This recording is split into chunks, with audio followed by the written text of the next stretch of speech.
Bienvenidos a Filosofía en tiempos de no filosofía, un espacio de reflexión profunda sobre el pensamiento filosófico. En la actualidad, un programa dirigido por Filosofía Tierra.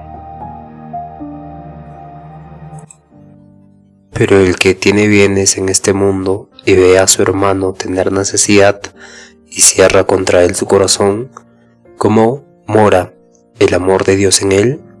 No amemos de palabra ni de lengua, sino de hechos y en verdad. Y en esto conocemos que somos de la verdad y aseguraremos nuestros corazones delante de él.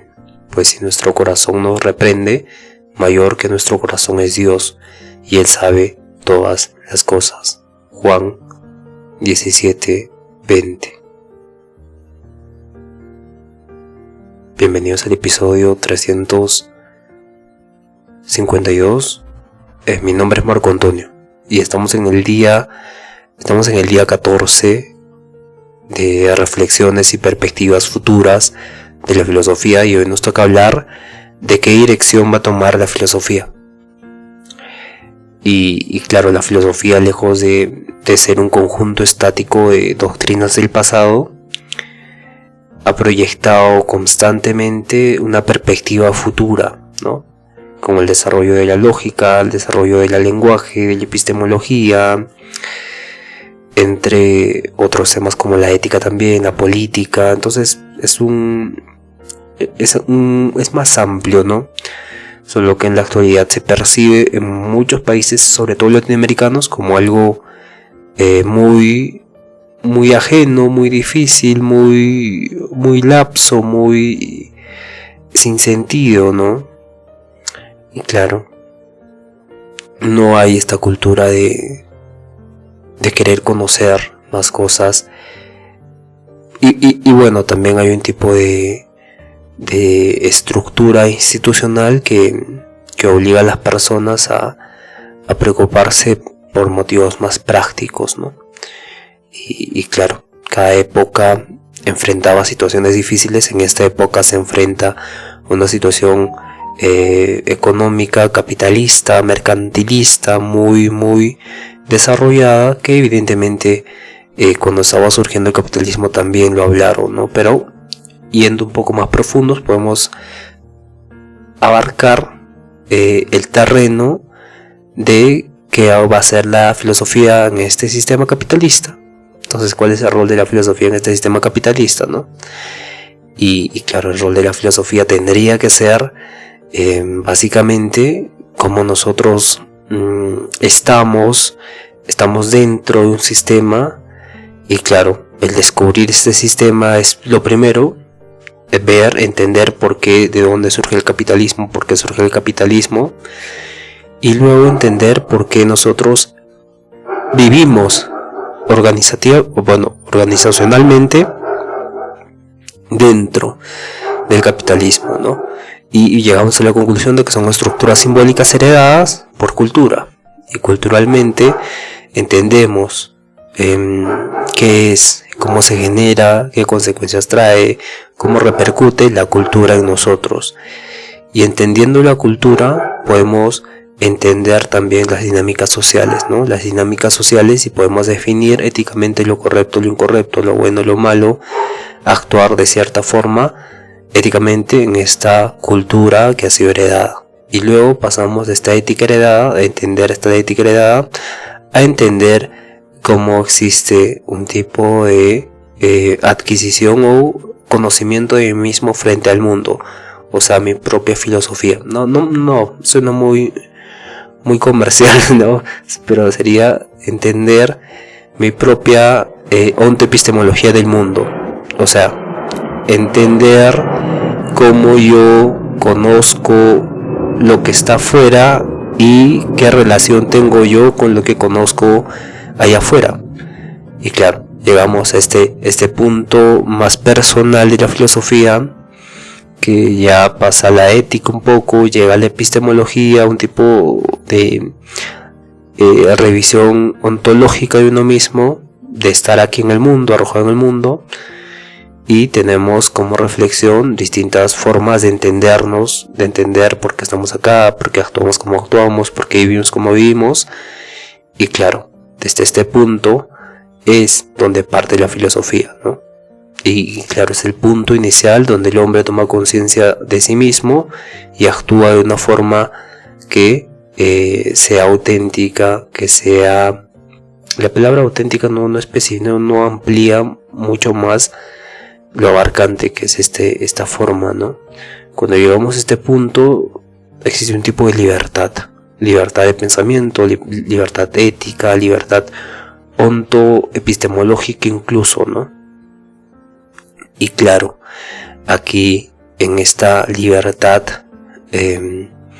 existe un sentido de ser, un sentido de vida, un sentido que yo construyo con mis creencias, mis acciones, mis hábitos, mis rutinas, todo lo que me constituye un camino que esté dentro de mi sentido de vida, no del sentido en general que yo tengo. Y claro, aquí viene la filosofía pura y dura, porque el sentido que tiene una persona es diferente al sentido que tengo yo o al sentido que tiene otra persona. Y claro, pero hay un sentido compartido. Perdón. Este sentido compartido es cultural, ¿no? Ahí la cultura nos invita a cierto tipo de roles. Y claro, culturalmente nosotros tenemos que tener sentido de esta cultura y acoplarnos a esta cultura sin perder nuestra singularidad, nuestra particularidad y no dejarnos alienar, ¿no? Y llega, ahí se toca un problema de la filosofía, que evidentemente esto es abordado en esta era contemporánea, ¿no? Pero más allá de esto, hay un tipo de ética interior, ¿no? Porque cuando tú piensas que haces lo correcto, tú sientes que haces lo correcto, ¿no? Hay un tipo de relación, pensamiento, sentimiento, acción, y toda esa parte es holística, ¿no? O sea, general del ser humano, completa del ser humano, que has hecho lo correcto. Pero ese sentimiento, esa parte holística que tú tienes va a ser diferente a la ética holística o parte holística de otra persona, ¿no? Que va a ser, puede ser lo contrario, puede ser no ético lo que hiciste. Entonces, esa relación que existe en ti de pensamiento, emoción y acción, para la otra persona no puede ser. Entonces, aquí llega otro problema de la filosofía, que es el problema de los dilemas morales, ¿no? De los dilemas morales y sobre todo dentro de la filosofía de la mente, ¿no? ¿Por qué ocurre esto, no? Explicar por qué ocurre esto, porque si tú sientes, piensas y actúas y todo holísticamente te dice que has actuado bien, que esa acción ha sido correcta, que eres feliz como estás, llega otra persona que siente lo mismo pero dice que no. Entonces, ¿por qué ocurre esto? Entonces, la búsqueda de la certeza se vuelve el punto referencial de la filosofía, también en este sentido, ¿no? Entonces, la filosofía también trata de explicar la creencia, el sentido en general, ¿no? ¿Por qué creemos, sentimos, pensamos una acción que hacemos? Si la creemos verdadera y la creemos justa, ¿no? Porque esto y para la otra persona no es eso. Entonces, hay un tipo de discusión ahí, no discusión. Estos son problemas muy profundos de la filosofía que se relacionan con la psicología, con la neurociencia, con la antropología, con la sociología. Y claro, hay un tipo de parte filosófica muy profunda, ¿no? Y otro punto más profundo aún es las relaciones extranaturales que uno pueda tener, ¿no? Puedes experimentar, es lo mismo, ¿no? Tú experimentas algo, tienes certeza de ese algo, pero la sociedad no tiene certeza de ese algo, ¿no? Y claro, ¿cómo explicas esto? Y entramos al problema de la fe, un problema que ha sido tocado por la humanidad en el siglo XX en Europa durante 500 años. Y aún no se podía resolver. Entonces la filosofía entra otra vez en esta etapa contemporánea y hay problemas filosóficos muy antiguos que no se resuelven, ¿no? O problemas lógicos. Pasamos a la lógica ahora, ¿no? Ya tenemos una fe y tú dices con certeza, esto es verdadero, pues lo digo por fe. Pero va a haber un lógico que va a decir, pero si esto no corresponde a un tipo de lógica, no tiene sentido, lógicamente no estructura lo que dices. Y claro, hay una discusión ahí, ¿no? entre la razón y la fe, cuál es primero, cuál es segundo, y bueno, toda la discusión que hubo en la escolástica. Pero el punto es que la lógica siempre ha existido, ¿no? De Aristóteles incluso. Aristóteles hablamos ya más de 2000 años atrás. Incluso con Parménides, Heráclito podemos hablar de que el río no es el mismo y nadie puede entrar dos veces al mismo río porque este cambió, ¿no? Lógicamente tiene sentido. Y claro, entramos otra vez al problema de la lógica, ¿no? Y claro, en el siglo XX ya vimos cómo la lógica entra en la filosofía del lenguaje y claro, trata de estudiar la lógica de las matemáticas. 2 más 2 porque es 4. 2 más 2 no, porque no puede ser 5, ¿no? Hay un cierto tipo de lógica profunda en todos los seres humanos que se manifiesta en la matemática. Entonces, ¿pero de dónde viene esta lógica? Esta lógica no puede venir entonces de sistemas o circuitos cerrados neuronales o de conexiones sinápticas en el cerebro, porque si viene de estas conexiones sinápticas no podríamos entender el sentido de 2 más 2 es 4, sino estaríamos programados, ¿no? 2 más 2 es 4 y nos han enseñado que siempre es 4, pero ¿por qué es 4, no? ¿Por qué es 4? Entonces nosotros simplemente decimos es 4 y punto, ¿no? No investigamos más. Entonces la filosofía trata de investigar la lógica que existe detrás de las matemáticas. Y claro, esta lógica que existe detrás de las matemáticas también sirve para darnos cuenta de la lógica detrás de nuestros sentidos o de nuestro conocimiento del mundo. Nosotros, ¿cómo conocemos el mundo? Nosotros, yo veo acá, yo estoy sintiendo ahora una mesa, pero existe un tipo de sentido que es una mesa, siento que es una mesa, entonces hay una lógica detrás de este sentido, de esta sensación. Estoy con los ojos cerrados, estoy tocando esta mesa, y claro, yo sé que es una mesa, pero hay una lógica detrás. Entonces se relaciona la lógica de las matemáticas con la lógica de los hechos en el mundo, de las experiencias, de las proposiciones, o por decirlo así, del lenguaje. Y claro, cómo entonces se une la lógica de las matemáticas y la lógica del lenguaje. Si es algo común, entonces ambos son válidamente únicos, válidamente iguales, ¿no? Pero en matemáticas hay axiomas. Hay axiomas, por ejemplo, el triángulo tiene 3 lados.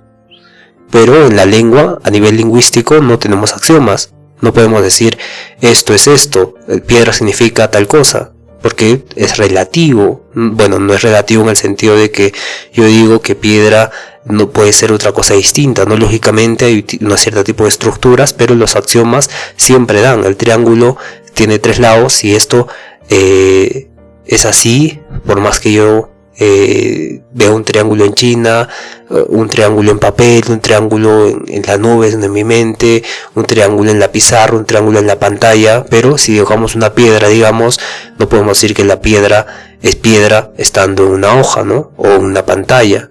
La piedra es piedra, tiene sentido, un sentido relativo. No tiene un sentido axiomático, ¿no? El axioma es algo fijo, es algo ya dado, y algo mucho más allá, es algo lógicamente estructurado que no puede ser de otra forma, ¿no? Pero el lenguaje no tiene este sentido, no tiene esta definición concreta, no tiene axiomas. Y claro, ya dijimos antes que eran iguales, pero ahora decimos que no son iguales, entonces ¿cuál es, no? Entonces la filosofía trata de estudiar esto, ¿no? Y ahora pasemos también a la ética. Bueno, no a la ética, a la política, ¿no? Porque hay países que no aceptan los derechos humanos. Porque si se supone que son humanos, tienen que aceptar los derechos humanos.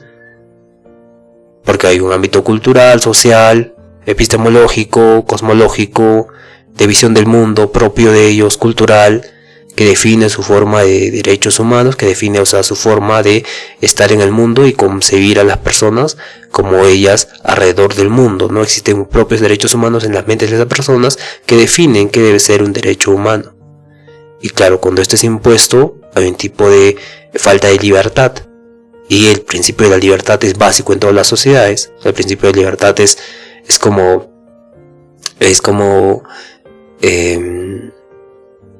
las hojas de un cuaderno, ¿no? Es básico. La libertad en cualquier sociedad es primordial. Se basa la sociedad en la libertad y en igualdad. Ya, pero ahora igualdad, otro concepto también muy profundo. Igualdad, ¿qué significa igualdad, no? que todos recibamos el mismo dinero, y por qué hay personas que reciben más y menos, ¿no? O por qué hay deportistas que ganan más y deportistas que ganan menos, si hacen la misma acción. ¿Hay igualdad? ¿No hay igualdad? Entonces ahí vamos a otro problema, que es la atención de la gente, ¿no? La atención cultural que le damos a los eventos deportivos o a ciertas personificaciones de personas que simbolizan algo, ¿no? Cristiano Ronaldo simboliza el carácter, simboliza la disciplina, y por eso tiene nuestra atención y tiene muchos espectadores que lo siguen. Claro, es válido. Pero esta personificación de avatares, por ejemplo, no deja de ser un tipo de ilusión, ¿no? Porque hay miles de Cristianos Ronaldos en el mundo que hacen las mismas acciones y no tienen la misma potencia. Entonces hay también un problema de marketing, publicidad, de visibilización, ¿no? De qué vamos a ser visibles, a qué no vamos a ser invisibles. Entonces hay un tipo de desarrollo muy profundo sobre nuestra atención. Y nuestra atención evidentemente tiene que ver con la conciencia de algo. Y la conciencia es otro problema mucho más profundo de la filosofía, y que básicamente ya vimos cómo la filosofía está envuelta en todo, sutilmente, finamente, refinadamente, y que mueve también las partes profundas de nuestra sociedad, de cómo entendemos, de cómo vivimos, de cómo nos relacionamos, que evidentemente muchas veces no es que sean difíciles de ver, no es que no hay este tipo de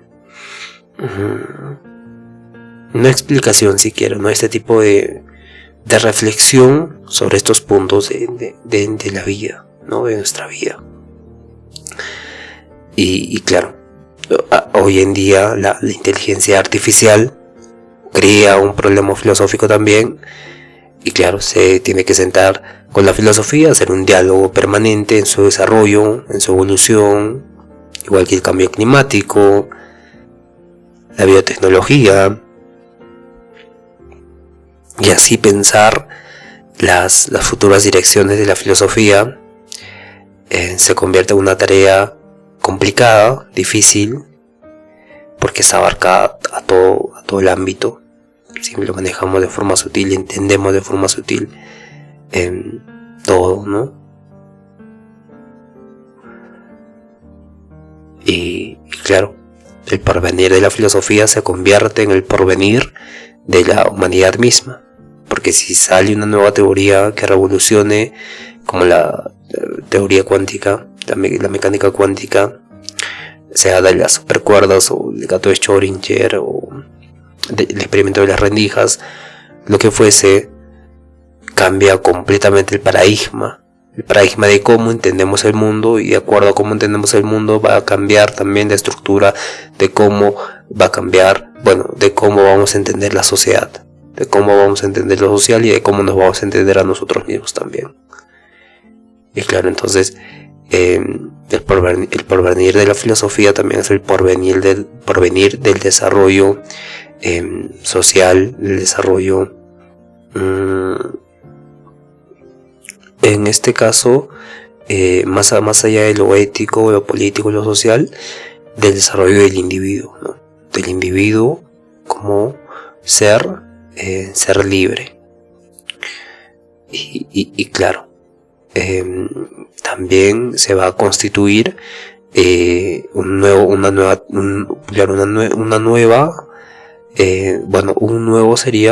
tipo de epistemología, ¿no? Ya hablamos de la epistemología, es básicamente cómo nosotros vamos a concebir la ciencia, o cómo vamos a desarrollar un lenguaje científico que sea aplicable en todos los niveles, sea material, social y individual, ¿no? O, en este caso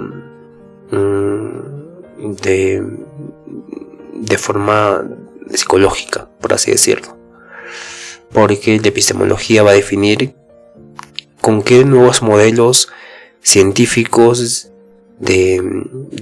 con qué nuevos modelos lógicos y científicos va a tratar la ciencia con la física cuántica, ¿no? ¿Qué parámetros lo vamos a poner? ¿Qué términos vamos a usar para referirnos a ciertas cosas?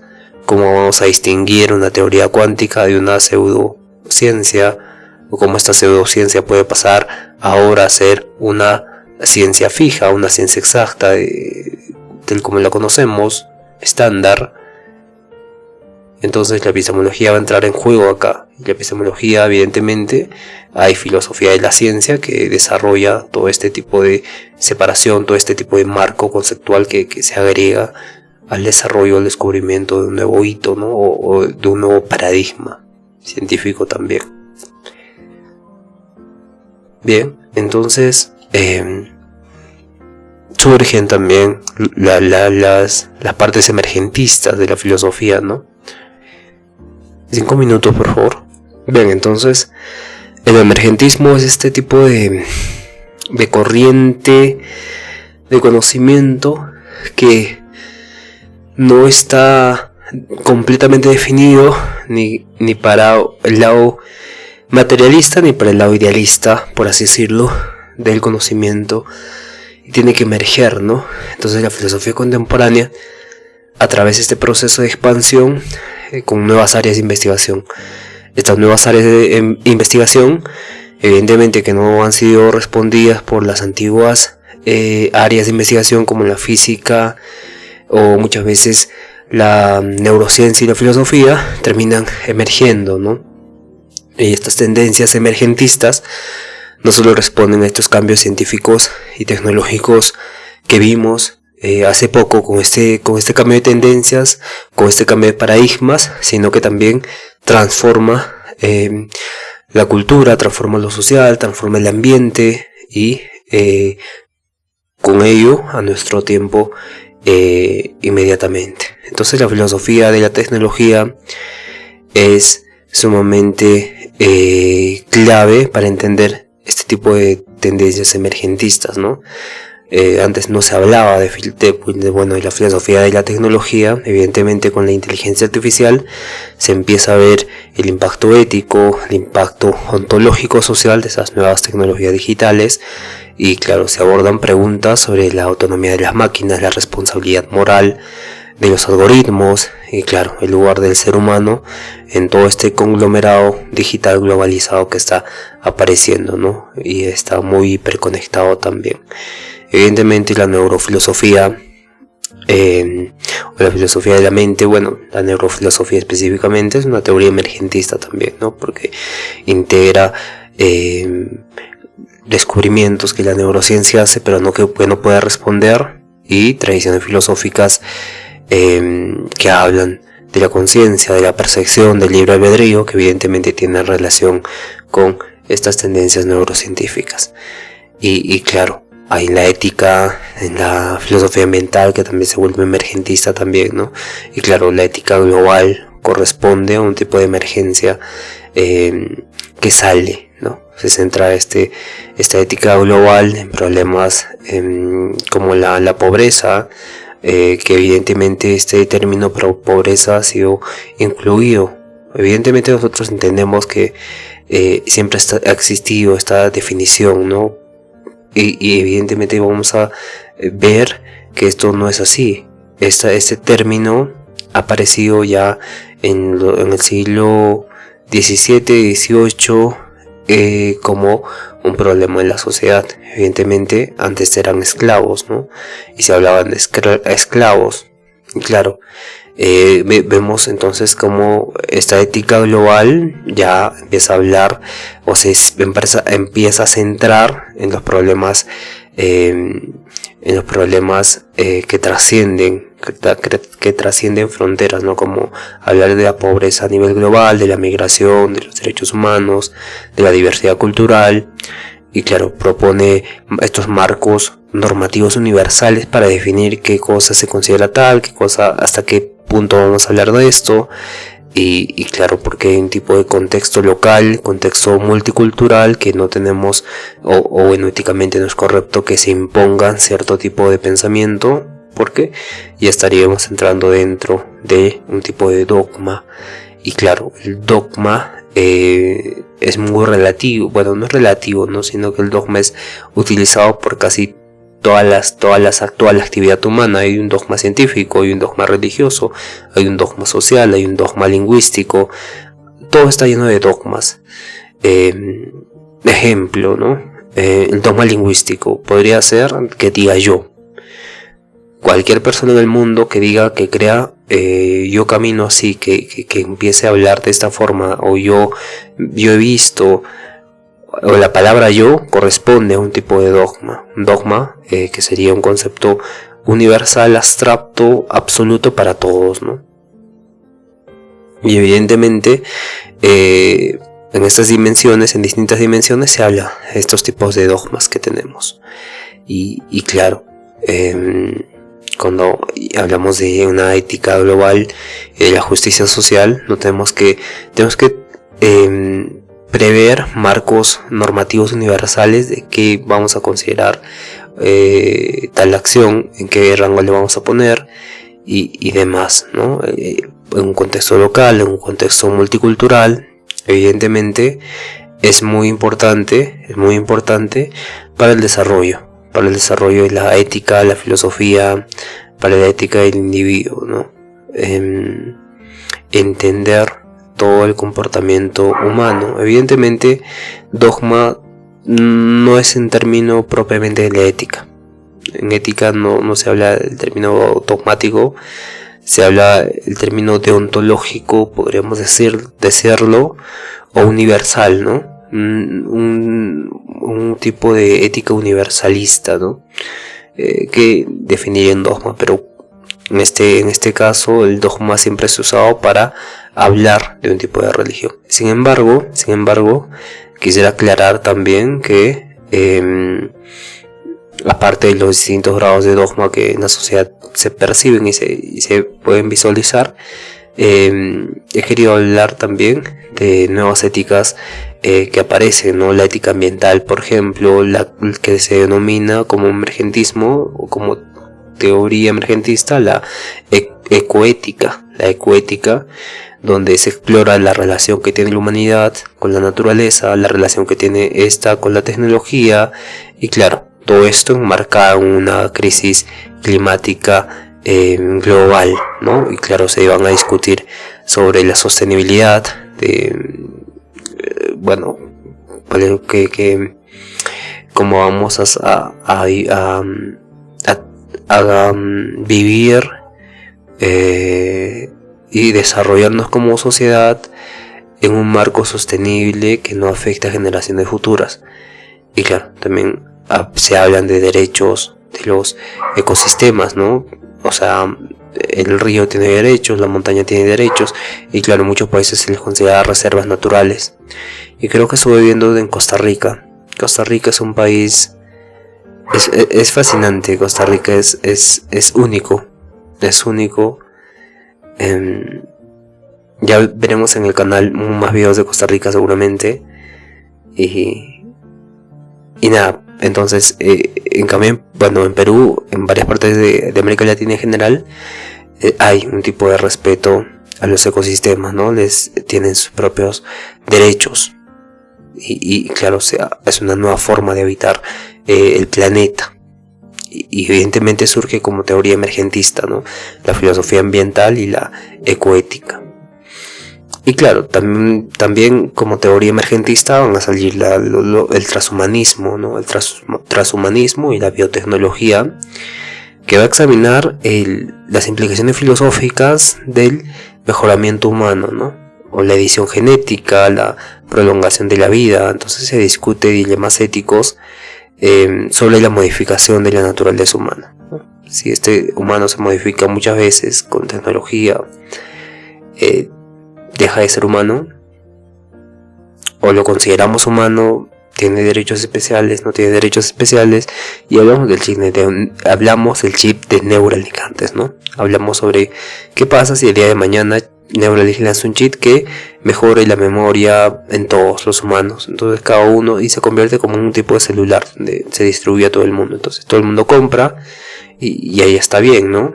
Pero ¿qué pasa cuando se vuelve obligatorio tener eso, ¿no? Para ciertas actividades. Por ejemplo, para un trabajo de bibliotecario o de investigador, se necesita una memoria extremadamente sutil, fina, desarrollada, casi fotográfica.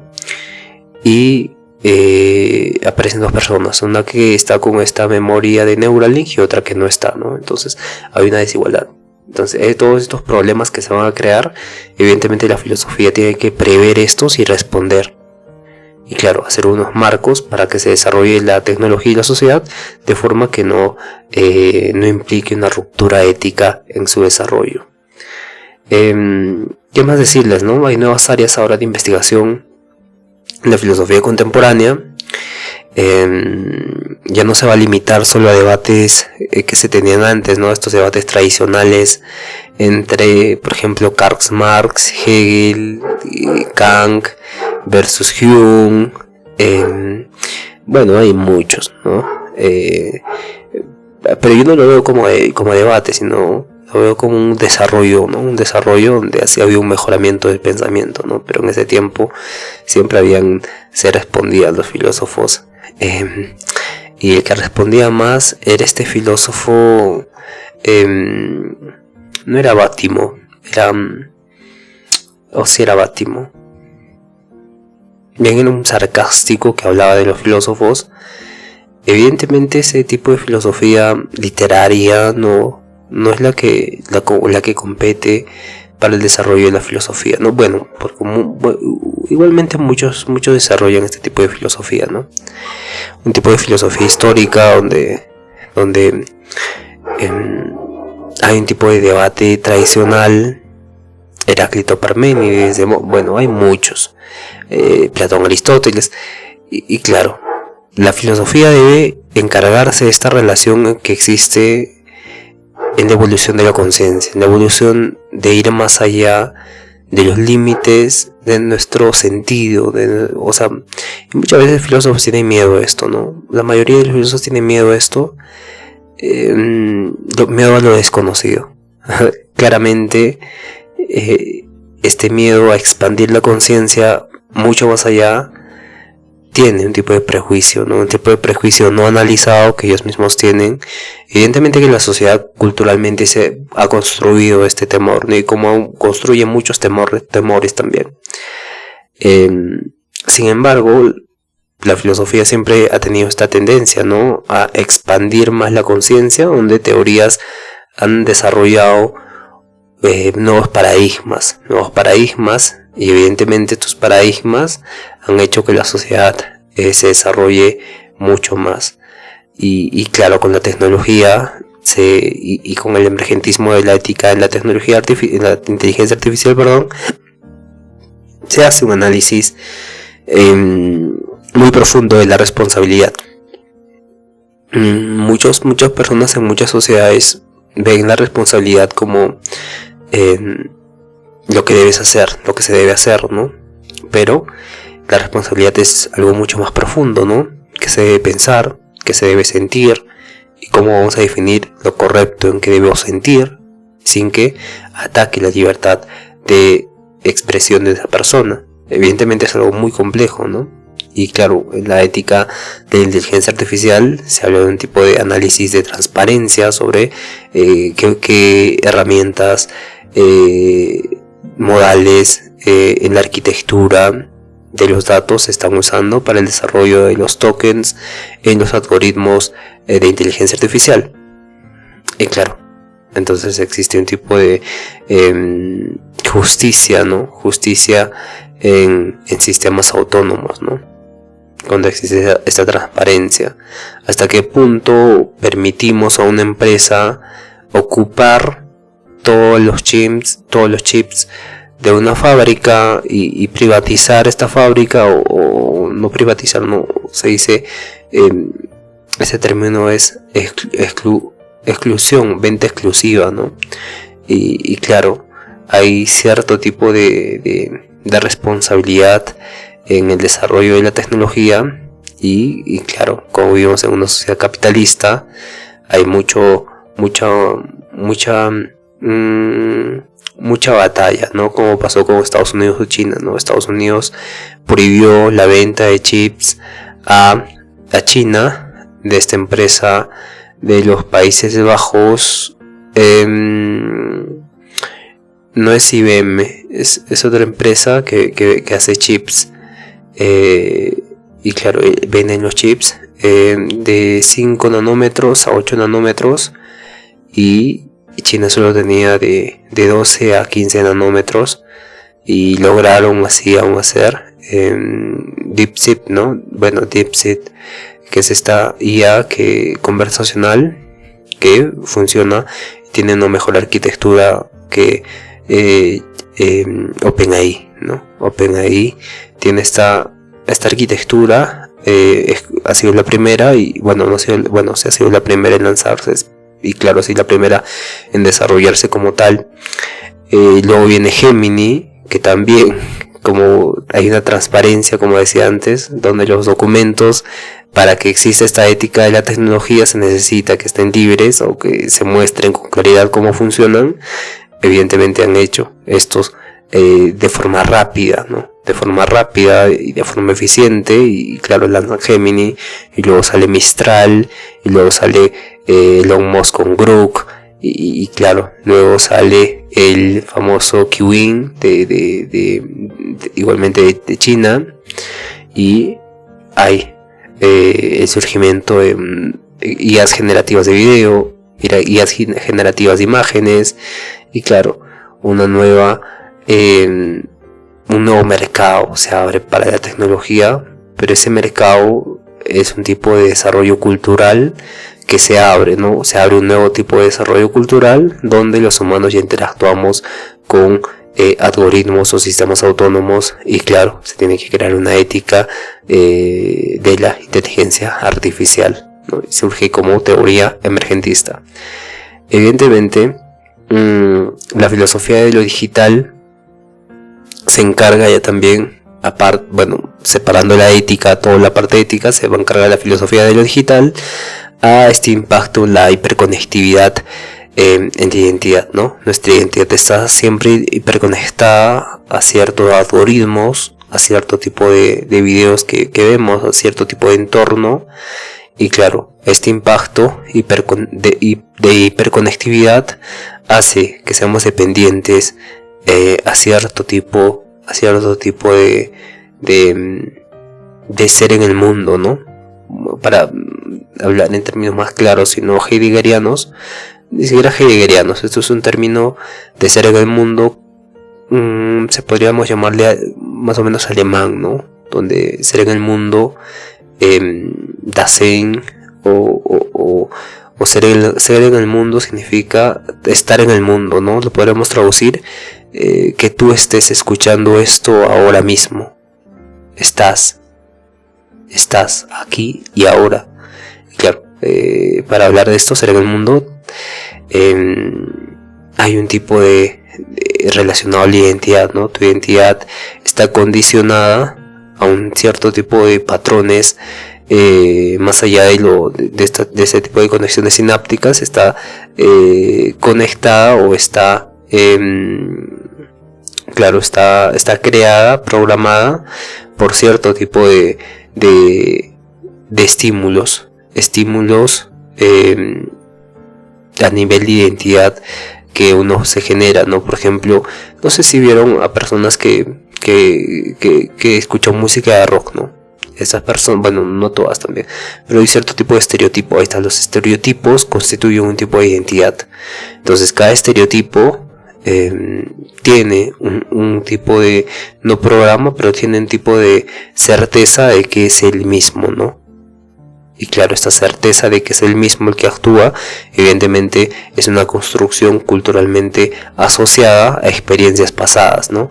Pero estas experiencias pasadas terminan teniendo una subjetividad correlativa, y esta subjetividad correlativa termina manifestándose en una narración interna que este individuo tiene, y que crea esta subjetividad, y por lo tanto una identidad hiperconectada a lo tecnológico, ¿no? Y claro, lo tecnológico no juega este papel político. Sin embargo, lo tecnológico se vuelve un tipo de forma donde se hace política, aunque no quiera hacerse política. Como diría Weiwei, del último día de estética, Weiwei Hood, ¿no? Si bien no recuerdo, ¿no? se hace política aunque no quiera hacerse política, ¿no? Se hace política ignorando algunas cosas y claro, lo político termina siendo algo mucho más profundo de solo participación ciudadana, decisiones o entender la democracia, el civismo. Termina siendo cómo nosotros vamos a darnos cuenta de cómo vivimos dentro del Estado o cómo vivimos dentro de una estructura de instituciones simbólicas a una nación. Y claro, muchas veces esto no es percibido por nosotros, ¿no? Porque nosotros pensamos que somos libres y claro, tenemos nuestra identidad definida, tenemos nuestra identidad ya correlativamente desarrollada en un tipo de estar en el mundo independiente. Pero evidentemente hay un tipo de conciencia donde entendemos, bueno, no entendemos a profundidad, pero implícitamente o escondidamente o en nuestro interior entendemos que vivimos en una sociedad que tiene un presidente, que tiene un partido, que estamos dentro de un sistema estructuralmente organizado, ¿no? Organizado que se considera político. Y claro, termina siendo un tipo de falta de participación o falta de inactividad política y claro, desarrollamos esto cuando estamos siempre conectados con la tecnología, ¿no? Evadiendo la responsabilidad de una participación activa en la política. Y claro, esto es algo muy sutil, pero evidentemente es algo que corresponde a la filosofía de lo digital, ¿no? Cómo esta nos afecta a este nivel que correspondería a la política. Y también las nuevas formas de conocimiento, ¿no? Porque antes, si querías entender a Kant, leías toda la crítica de la razón pura para empezar, ¿no? Y claro, la crítica de la razón pura tenía 700 páginas, y claro, bueno, no tiene más páginas, ¿no? Pero un aproximado. Y claro, para leer a Kant había que subrayar todo y leer 2 veces o 1 hora un mismo párrafo. Pero ahora, con ChatGPT, con Gemini, con YouTube, con extractores de libros, podemos nosotros entender a Kant mucho más fácil, ¿no? De forma digitalizada, ¿no? Pero hasta qué punto esta digitalización me dice lo que es correctamente, bueno, como lo dice Kant correctamente y yo entenderlo de forma fidedigna, ¿no? Y claro, o como yo puedo confiar en una IA y no puedo desconfiar de que me está poniendo un dato falso de Kant. Y claramente esto es algo muy interesante porque va a corresponder a un tipo de certeza en la tecnología. Y la certeza, como, bueno, no certeza, sino creencia en la tecnología, creencia en la respuesta de los datos que me da la tecnología o la inteligencia artificial. Y claro, esto va a llevarnos a un tipo de desarrollo ingenuo del conocimiento, ¿no? Y claro, manipulable también. Y claro, toda la crítica que pasó en el siglo XX con el desarrollo de la televisión, ¿no? Que muchos decían que la televisión nos estaba controlando, y salieron libros también en 1984, el libro de Orwell, o Un Mundo Feliz, bueno, no tanto Mundo Feliz, o este libro, la rebelión de la granja, ¿no? Y claro, en ese sentido, hay un cierto tipo de paradigma que siempre ocurre, ¿no? De que la IA nos puede estar engañando, que nos pueden estar manipulando. Y claro, se ocurre esto porque hay un cierto tipo de creencia, fe, de que lo que estoy conociendo por medio de lo digital es verdadero. Y claro, falta un desarrollo crítico, falta un desarrollo reflexivo, social, de sentido, de entender de entender cómo se está desarrollando esta inteligencia artificial y cómo se está desarrollando lo digital en la construcción de lo cultural. Y esto es algo muy interesante para la filosofía porque corresponde a un nuevo tipo de emergentismo que surge de lo digital, ¿no? En este caso, las formas distintas de conocimiento. Y bien, ¿qué podemos hablar ahora, no? De la estética. Bueno, ya hablamos un poco de la estética el otro mes, ¿no? Y como ahora los NFTs, que son pinturas digitales, pero que tienen un código único de origen, es lo válido, ¿no? O sea, yo tengo en mi USB, digamos, este NFT que compré, y claro, esa pintura virtualmente puede estar en millones de sitios web, de lo que fuese, pero la obra original yo la tengo en mi USB. Y claro, esto es algo completamente abstracto, pero materializable, ¿no? Porque nosotros no podemos tener un cuadro en nuestro bolsillo, evidentemente, o tener la abstracción de cómo funciona este cuadro con este código, pero en realidad sí tenemos, ¿no? Y claro, hay un tipo de problema ontológico y un problema estético también que surge de la filosofía, de las cosas que existen en el mundo y las cosas que no existen en el mundo. Con lo digital esto se rompe, ¿no? Con el desarrollo de los VR o la realidad virtual, ¿no? Todos esos aparatos que evidentemente en el futuro van a ser mucho más accesibles para todos los humanos, y claro, se va a convertir en un estándar. Y claro, en este estándar, lo digital y lo real, lo virtual y lo real va a estar integrado, ¿no? Y hasta el punto de que se va a poder conectar con otros usuarios, van a ver la misma cosa. Entonces lo real, la parte ontológica de la filosofía va a cambiar, ¿no? Se va a definir el concepto de qué es lo que existe. Claro, porque apareció un nuevo marco, un paradigma completamente nuevo de una cosa que existe, pero en realidad termina estando en lo digital, ¿no? Termina siendo digital, y entonces lo digital podríamos decir que existe. Y claro, ¿qué pasa con ahora las modelos que salen de IA, ¿no? Los personajes que son generados por computadoras, son generados por inteligencia artificial. Todos estos personajes existen, no existen, y digamos, ¿qué pasa si este personaje que ha sido creado con una IA generativa te da un consejo y tú lo sigues y lo haces en la vida real? Entonces todos estos problemas son muy importantes, para definir qué vamos a considerar y cómo vamos a desarrollar un tipo de sociedad más íntegra, no más consciente de las cosas que está creando, no cómo está co-creando culturalmente su futuro. La sociedad, cómo está creando culturalmente su futuro. Y claro, que podemos hablar también, ¿no? Hay un tipo de discusión o de futuro no incierto, pero sí que faltaría analizar entre la cultura, la identidad y el sentido. Por ejemplo, en Japón hay una tasa de suicidios muy extrema, entonces hay una pérdida de sentido de la vida, ¿no? Se tiran de edificios y claro, esto tiene una explicación más profunda, ¿no? Bueno, lo vimos con no me acuerdo ahora, pero está en el episodio 27, cuando hablamos de el autor. Bueno, es un pintor, sí, está en los últimos episodios, está en el 28, 29, es un pintor japonés. ¿Cómo se me fue olvidando el nombre? Unai Weiwei.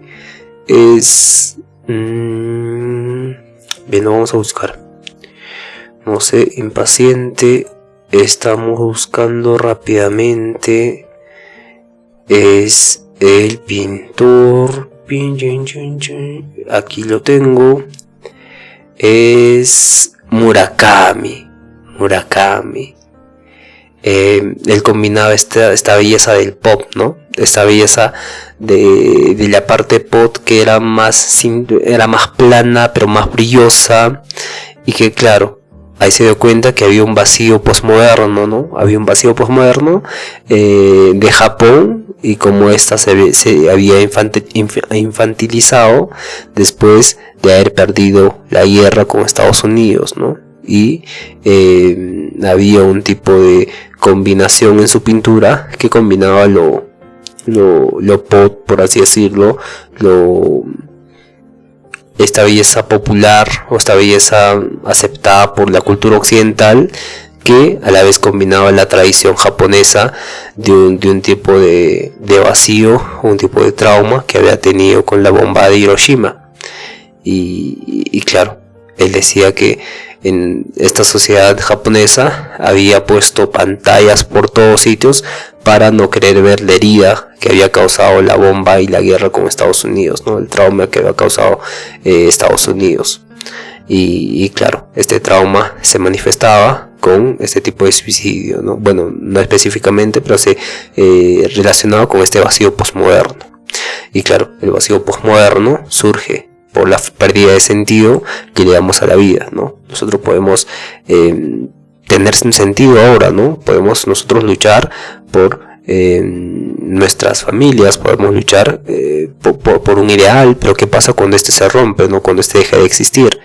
Entonces este vacío surge en nosotros y claro, la filosofía trata de llenar este vacío, de explicar este vacío con toda la filosofía existencialista que se desarrolló en el siglo XX, incluso más antes con Nietzsche y Schopenhauer, y desarrollarlo y llevarlo a un punto donde el hombre tenga más responsabilidad y claro, construir una identidad nueva que va desarrollando ahí, que vaya desarrollando en esta identidad un porvenir bueno para su futuro, para su vida misma, ¿no? Y así dar sentido al mismo en el caso de Nietzsche, la creación de un superhombre, en el caso de Camus Sartre con ser auténticos. Y claro, hay todo un tipo de diálogo intercultural, diálogo político, diálogo comunitario para el desarrollo de identidades colectivas, ¿no? Porque en Japón tienen esta identidad colectiva de honor, de respeto, de no robar. Entonces es una sociedad muy interesante, pero a la vez muy fragmentada y muy con este vacío posmoderno, ¿no? Que es llenado por el anime, que es llenado por el arte pop o la parte del comercio, bueno, no del comercio, la parte esta parte distractiva, esta parte que distrae, ¿no? Esta parte que oculta, bueno, que resalta algo vano, algo que no es real. Y bien, hay muchas formas, ¿no? La filosofía, al final y al cabo, está en esta no incertidumbre, sino está en este arenal lleno de posibilidades por donde ir y que todas están conectadas con todas, ¿no? Desde la ciencia con la epistemología hasta el arte con la crítica y el vacío postmoderno, ¿no? La cultura pop, y en las NFTs, como la construcción de un tipo de estética, de los datos también que vimos. Bien, vamos a recordar la estética de los datos.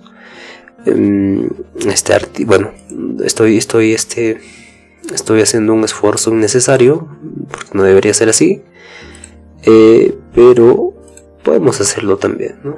No hay problema.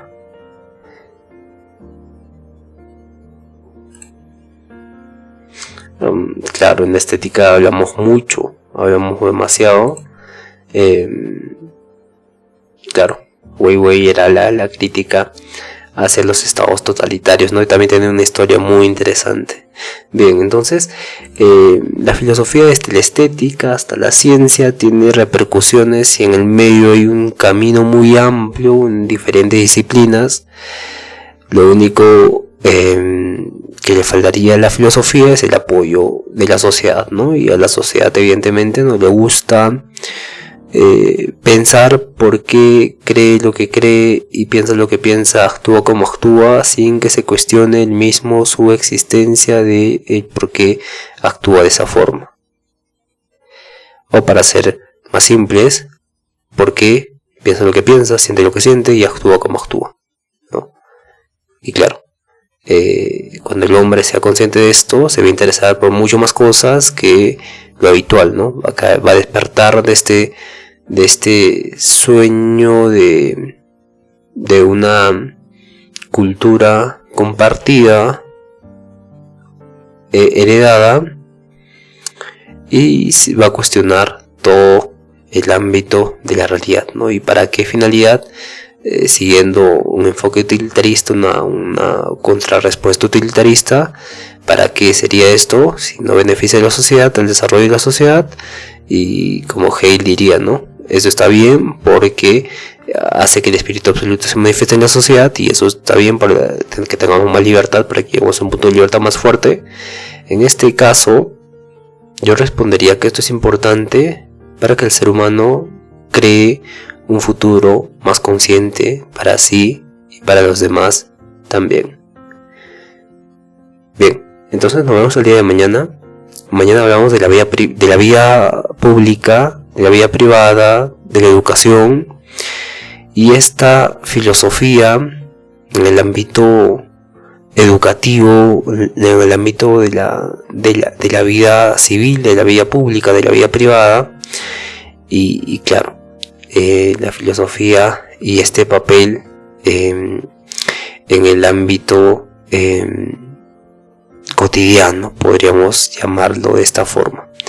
Bien, entonces nos vemos al día de mañana. Cuídense a todos, conózcanse a sí mismos, bendiciones a todos, y por favor sean felices. Hasta el día de mañana, cuídense.